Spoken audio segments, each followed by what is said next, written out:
भारतीय कम्युनिस्ट पक्ष व आयटकच्या वतीनं स्मार्ट विद्युत मीटर विरोधात निवेदन. स्मार्ट प्रीपेड विद्युत मीटरला संपूर्ण राज्यभरात सर्व स्तरातून विरोध होत असताना स्मार्ट प्रीपेड मीटर बसवण्याची प्रक्रिया वीज वितरण महामंडळातर्फे राबवण्यात येते. मोबाईल प्रमाणे रिचार्ज करा व वीज वापरा अशी सुविधा या मीटरद्वारे देण्यात येणार आहे. आजच्या युगात वीज मानवाची मूलभूत गरज झाली आहे.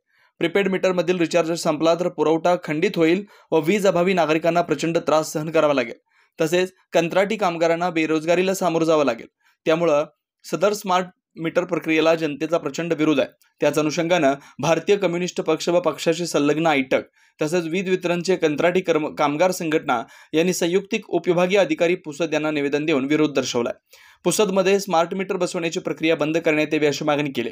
यावेळी पक्षाचे तालुका सचिव अमोल गवरशेट्टीवार व आयटकचे तालुका सचिव डॉक्टर खुर्शीद वजूद यांच्यासह कंत्राटी कामगार संघटनेचे गजानन वाकोडे, सुरेंद्र कांबळे, दिलीप राठोड, सुभाष अटक, गजानन सोडगीर, वामन चोपडे, दत्तप्रभू पौळ, महेश मंदाडे, गजानन चौधरी, भास्कर बनसोड, ज्ञानेश्वर मोरे, शुभम भरकाड, नंदलाल राठोड, संदीप करे, ऋषभ आडकिने, किशोर वायकुळे, प्रदीप ढोबळे, ज्ञानेश्वर पवार, राहुल मारकड, माणिक पवार, गजानन भरगाडे, निलेश आडे व असंख्य कार्यकर्ते उपस्थित होते.